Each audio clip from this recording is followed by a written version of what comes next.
لە نێو دوکانێکی بچووکی وێرانی دەستی داعش لە مووسڵ سەرقاڵی دروستکردنی بەلەمە بۆ ماسیگرەکان. هەرا وڵاتێک بۆ گوزەرە تێپەڕ بێت یەکسەر گوێی لە چەکوشە و دەزانێت کە بەسام سەرقاڵی دروستکردنی بەلەمە.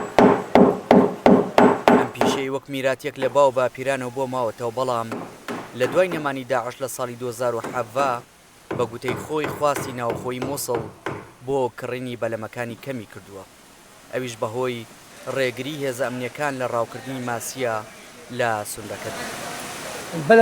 ئەم بەلەمانە دەیان ماسیگر بەکاریان دێنن. ماسیگرەکان لە دەریاچەکان و لە هەموو شوێنێکەوە دێن، هەتاکو لە کەرکووک، ئاڵتون کۆپری، دبس و ناوچەکانی سەلاحەدین و شەرگاتیشەوە. واتە زۆرینەی ماسیگرەکان ئەم جۆرە بەلەمانە بەکاردێنن. ئەم بەلەمانە لە مێژە لەم ناوچەیە لە مەیدان دروست دەکرێن. ئێمەش پشتا و پشتونەوە دوایەوە ئەم پیشەیە وەردەگرین.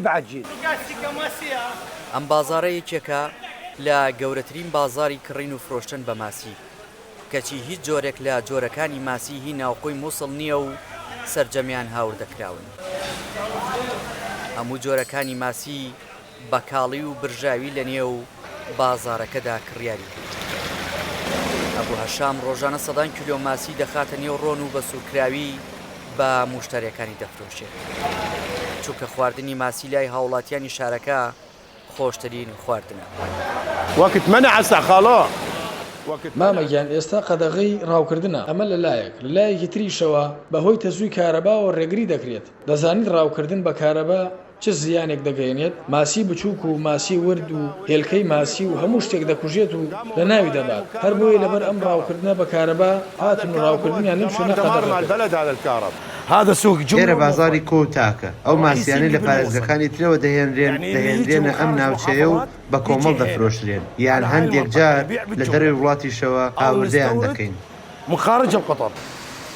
لە نێوان دروستکردنی بەلەم لەسەر کەلاوەکانی شەڕ و فرۆشتنی ماسی هاوردەکراو لە بازارەکاندا، مووسڵ چیرۆکی خەباتێک دەگێڕێتەوە بۆ بەردەوامی ژیان، شارێک کە هێشتاش بە هیوای ڕۆژێک کە ڕووبارەکەی ئازاد بێت و بەرەبوومی دەستڕەنجی خۆی بخاتە سەر خوانەکان.